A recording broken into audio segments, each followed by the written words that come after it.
नहीं तो अभी तक अब्राहम एकॉर्ड्स में कई सारे और सुन्नी देश आ जाते, शायद तुर्की नहीं आता या पाकिस्तान नहीं आता, लेकिन सऊदी अरेबिया जरूर आना था उसमें। लेकिन अब सऊदी अरेबिया इस एकॉर्ड के साथ है, मैं भूल गया उनका नाम, सऊदी अरेबिया, इंडोनेशिया, पाकिस्तान, तुर्की, सब इम्पोर्टेंट देश जो है वो अब इस एकॉर्ड के साथ है।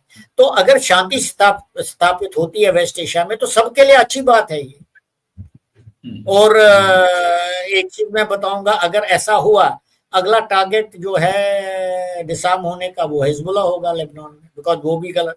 उसके बाद हूतीज के साथ उनको डिसार्म किया जाएगा Aahista Aahista, step by step. तो अगर इस प्रकार अगर ये होता है तो जितने भी वहां पर प्रॉक्सीज है ईरान के, जो आतंकवादी गुट है, उनका खात्मा हो ही जाएगा किसी न किसी तरीके से। अगर ये एकॉर्ड नहीं होता है तो लड़ाई चलेगी, सबसे पहले अगले 2-4 महीने में हमास का खात्मा हो जाएगा और शायद फिर उसके बाद पीस आ जाएगी। तो लेट्स सी। और कुछ रिपोर्ट तो कह रहे हैं मान रहे हैं, कुछ रिपोर्ट्स कह रहे हैं नहीं, उन्होंने बोला है हम नहीं मानेंगे। तो लेट्स सी क्या हो जाता है। जी जी।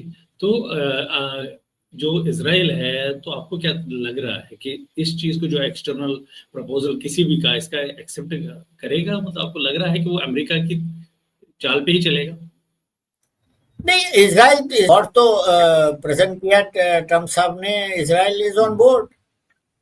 हालांकि वो तो नहीं चाहते थे कि, वो तो चाहते थे कि गाजा को तो हम कैप्चर, उनका क्या था, वो उन्हें बोला था हम गाजा में हमास को निकालेंगे और गाजा के ऊपर हम ही हुकूमत करेंगे, हम ही एडमिनिस्ट्रेशन चलाएंगे, हम किसी को करने नहीं देंगे। तो उनको थोड़ा नीचे आना पड़ा, लेकिन इवेंचुअली तो अगर इंटरनेशनल स्टेबलाइजेशन फोर्स रहेगा वहां पर, वो सब अमेरिका और इजराइल के ही नक्शे कदम पर चलेंगे।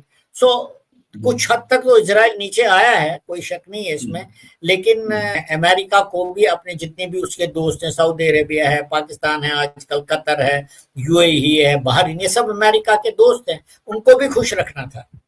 और मैंने तो ये भी सुना है कि अल शरार जो सीरिया का प्रेसिडेंट है अभी, जो अलकायदा का था एक जमाने में, वो भी he is also on board, वो भी मानने को राजी हो रहा है। और वो अगर ये सब देश फिर डिप्लोमेटिक रिलेशन बनाते हैं इसराइल के साथ, और definitely peace will return to West Asia after after 1948, which will be good for everyone।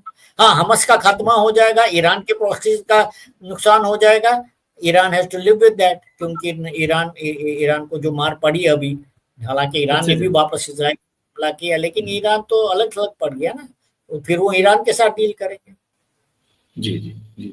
तो सर, इस सब के बीच में आपको क्या फाइनली ये लग रहा है, भारत के लिए सीज फायर जो प्रपोजल का क्या स्ट्रेटेजिक इंपॉर्टेंस हो सकता है? देखिए,